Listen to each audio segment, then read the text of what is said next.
고린도 교회는 참 문제도 많고 탈도 많은 교회입니다. 바울이 고린도 교회를 사랑했기에 그 문제들에 마음 아파했고 그들에게 수많은 권면들을 했습니다. 바울을 정말 힘들게 하는 것이 무엇일까요? 고린도 교회의 문제들 맞습니다. 그러나 그것보다 더 바울을 힘들게 하는 것은 바울이 참 사도가 아니라고 바울을 반대하고 비난하는 자들이 있었다는 것이고, 그들의 비난에 맞장구를 치며 바울을 모함하는 자들이 고린도 교회에 있었다는 것입니다. 고린도 교회는 자신이 개척한 교회입니다. 바울의 마음이 얼마나 아팠을까 하는 생각을 해보았습니다. 고린도 후서 하면 자동으로 나와야 하는 문장이 있습니다. 누가 참 사도인가? 누가 참 사도인가? 고린도 후서에는 바울이 자기 자신의 사도권을 변론하는 내용이 담겨 있습니다. 그러므로 고린도 후서를 묵상하면 누가 참 사도인지를 알 수가 있습니다. 오늘 본문을 묵상하면서 저희 마음에 강하게 오는 감동은 이것이었습니다. 누가 참 사도인지 알 수 있는 것은 결국에는 본질이다. 결국에는 본질이다. 고린도 후서 5장은 바울이 참 사도라는 것을 확실하게 말해주고 있습니다. 아무리 뛰어난 달변가나 언변가라도, 아무리 인물이 훤칠해도 그가 본질에서 벗어나 있다면, 본질을 왜곡한다면 그는 제대로 된 사역자가 아닌 것입니다. 여러분, 누가 참 사도일까요? 누가 참 사역자입니까? 본질을 제대로 전하는 자가 참 사도요, 참 사역자입니다. 여러분, 이것을 우리가 명심해야 됩니다. 달변가나 언변이 좋은 사람, 인물이 훤칠한 사람이라고 다 참 사역자가 아닙니다. 복음의 본질을 제대로 전하는 자가 참 사역자입니다. 제가 신학교 시절 담임 목사 청빈 조건에 이것을 기재한 교회가 있어서 논란이 되었던 적이 있습니다. 키 175 이상. 너무 충격적이지 않습니까? 이게 도대체 무슨 조건입니까? 오늘 본문 12절에 바울은 이렇게 말합니다. 오직 우리로 말미암아 자랑할 기회를 너희에게 주어 마음으로 하지 않고 외모로 자랑하는 자들에게 대답하게 하려 하는 것이라. 외형적 조건이 사역자의 조건이 되어서는 안 됩니다. 바울은 고린도 후서를 통해 우리가 그리스도인으로서 확고하게 해야 할 본질을 전합니다. 확고하게 해야 할 본질. 너무 당연한 이야기지만 바울이 참 사도입니다. 바울이 참 사도입니다. 왜냐? 본질을 왜곡하지 않고 정확하게 성도들에게 전하고 있기 때문입니다. 우리 1절에서 4절까지 말씀 함께 읽어보겠습니다. 1절에서 4절입니다. 만일 땅에 있는 우리의 장막집이 무너지면 하나님께서 지으신 집 곧 손으로 지은 것이 아니요 하늘에 있는 영원한 집이 우리에게 있는 줄 아느니라. 참으로 우리가 여기 있어 탄식하며 하늘로부터 오는 우리 처소로 덧입기를 간절히 사모하노라. 이렇게 입음은 우리가 벗은 자들로 발견되지 않으려 함이라.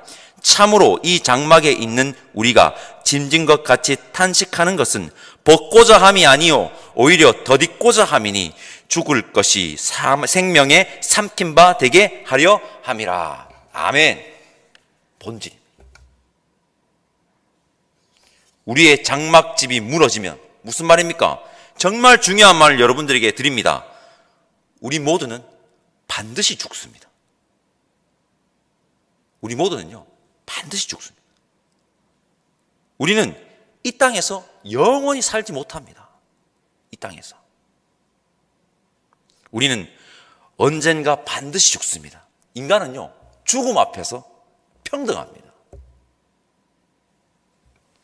하늘에 있는 영원한 집이 우리에게 있는 줄 아느니라.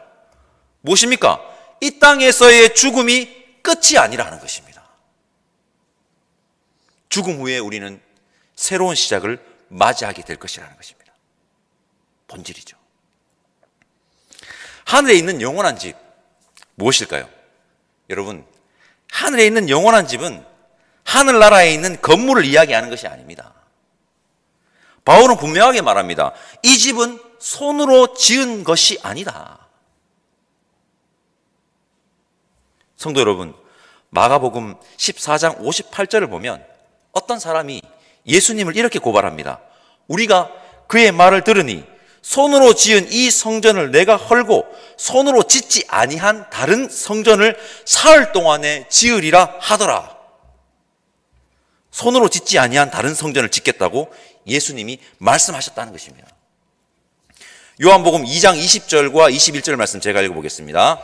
유대인들이 이르되 이 성전은 46년 동안에 지었거늘 내가 3일 동안에 일으키겠느냐 하더라. 그러나 예수는 성전된 자기 육체를 가르쳐 말씀하신 것이라. 아멘. 예수님이 3일 만에 짓겠다는 성전은 무엇입니까? 자기 육체, 즉 부활하신 자신의 몸, 예수님 자신을 말씀하시는 것입니다. 하늘에 있는 영원한 집, 이것은 여러분, 우리는 부활의 첫 열매 되신 예수님처럼 부활의 몸을 입게 된다는 것입니다. 부활의 몸, 부활의 몸입니다. 덧입게 된다는 겁니다. 여러분, 우리 모두는 죽습니다. 그러나 그 죽음은 끝이 아닙니다. 새로운 시작을 하게 되는데 우리는 뭐라고요? 부활의 몸을 덧입게 되는 것입니다. 우리는 부활의 몸을 입습니다. 우리 함께 10절 말씀 함께 읽어보겠습니다. 중요한 부분입니다. 이는 우리가 다 반드시 그리스도의 심판대 앞에 나타나게 되어 각각 선악간에 그 몸으로 행한 것을 따라 받으려 함이라. 아멘. 우리는 반드시 심판대 앞에 서게 된다는 것입니다. 이 본질이죠. 이 땅에 몸으로 행한 것을 따라 심판을 받는다고 바울은 말합니다. 여러분, 우리는 그리스도의 심판대 앞에 평등합니다. 이것은 너무 중요합니다. 그리스도인들에게 우리가 부활의 몸을 덧입게 되지만 이 땅에서의 몸 역시 소중하며 이 땅에서의 삶 역시 중요하다는 것입니다. 어차피 부활의 몸에 있게 되는데 이 땅에서 몸, 이 땅의 삶 뭐가 중요해? 이게 아니라는 것입니다, 여러분. 이게 아니라는 것입니다. 이 땅에서의 몸, 이 땅에서의 삶 역시 중요하다는 것입니다. 그러기에 우리는 때론 힘들고 지쳐 탄식할 때도 있지만 이 땅에서의 삶을 뭘 소망하면서요? 부활의 몸을 소망하면서 제대로 살아내야 한다는 것을 바울은 강력하게 권면하고 있는 것입니다. 이게 본질입니다.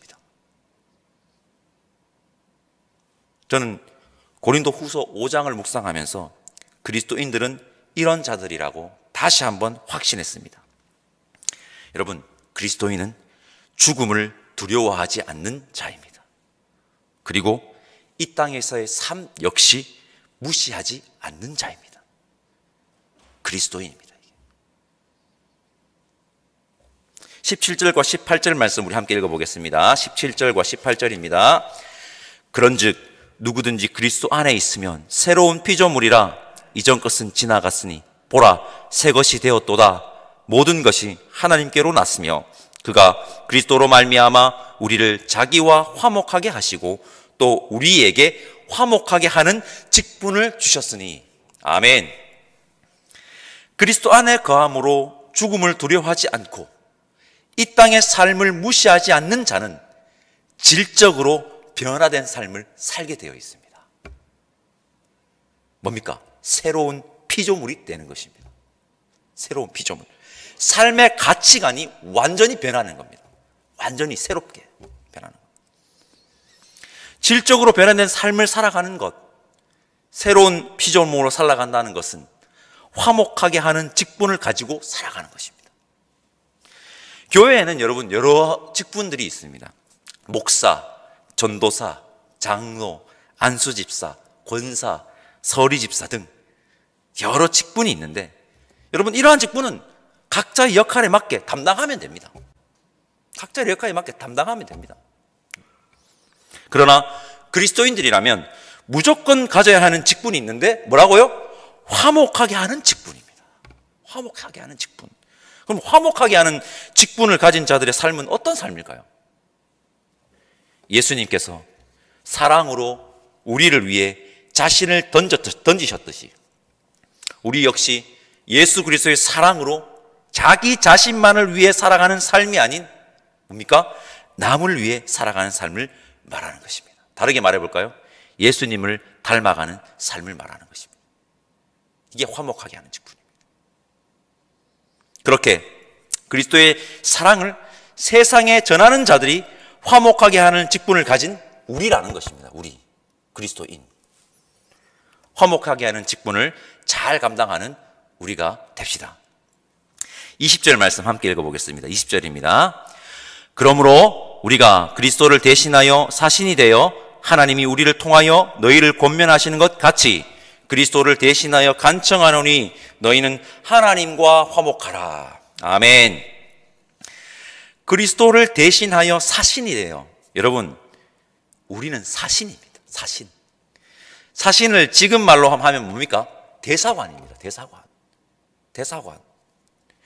대사관이 잘못하면 자기만 망신당합니까? 대사관이 잘못하면 자기만 망신당합니까? 아닙니다. 파견한 나라를 망신시키는 겁니다. 파견한 나라를. 단도직입적으로 말씀드리겠습니다. 우리는 사신입니다. 우리 하나님 얼굴에 먹칠하지 맙시다. 하나님 나라 망신시키지 맙시다. 예수님의 사랑을 이 세상에 제대로 보여주는 그리스도인들이 오늘 새벽 함께 예배드리는 우리 모두이기를 간절히 바랍니다. 여러분, 누가 참 사도입니까? 본질을 제대로 전하는 자가 참 사도입니다. 바울이 참 사도입니다. 바울은 고린도 교회 교인들에게 본질을 제대로 전했습니다. 바울이 고린도 교회 교인들에게 전한 본질입니다. 첫째, 우리는 언젠가는 반드시 죽습니다. 그러나 그 죽음은 끝이 아닌 새로운 시작이며 우리는 부활의 몸을 덧입게 됩니다. 둘째, 우리는 심판대 앞에서 이 땅에서의 몸으로 행한 대로 심판을 받게 될 것입니다. 그러니 이 땅에서의 몸과 이 땅에서의 삶 역시 소중하며 잘 살아내야 합니다. 그리스도인은 그리스도 안에서 죽음을 두려워하지 않는 자이며 이 땅에서의 삶 역시 무시하지 않는 자입니다. 셋째, 우리는 새로운 피조물로서 화목하게 하는 직분을 가진 자이며 하나님 나라의 사신들입니다. 하나님 나라 망신시키면 안 됩니다. 여러분, 우리 예수님을 닮아 자기 자신만을 위해 살아가는 삶이 아닌 남을 위해 살아가는 삶으로 화목하게 하는 직분을 잘 감당하는 저와 여러분들이 됩시다.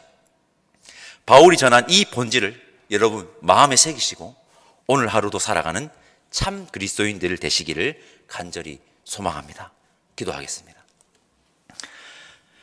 하나님, 본질을 제대로 전하는 자가 참 사도라는 것을 오늘 말씀을 통해 깨달았습니다. 우리 역시 바울이 전한 본질에 충실한 그리스도인들이 되어 이 땅의 복음을, 하나님 나라를 제대로 보여주는 그리스도인 되게 성령 하나님 역사하여 주시옵소서. 감사하고 우리를 위해 십자가의 길을 가신 예수님의 이름으로 기도드립니다. 아멘. 하늘에 계신 우리 아버지, 아버지의 이름을 거룩하게 하시며 아버지의 나라가 오게 하시며 아버지의 뜻이 하늘에서와 같이 땅에서도 이루어지게 하소서. 오늘 우리에게 일용할 양식을 주시고 우리가 우리에게 잘못한 사람을 용서하여 준 것 같이 우리 죄를 용서하여 주시고 우리를 시험에 빠지지 않게 하시고 악에서 구하소서. 나라와 권능과 영광이 영원히 아버지의 것입니다. 아멘.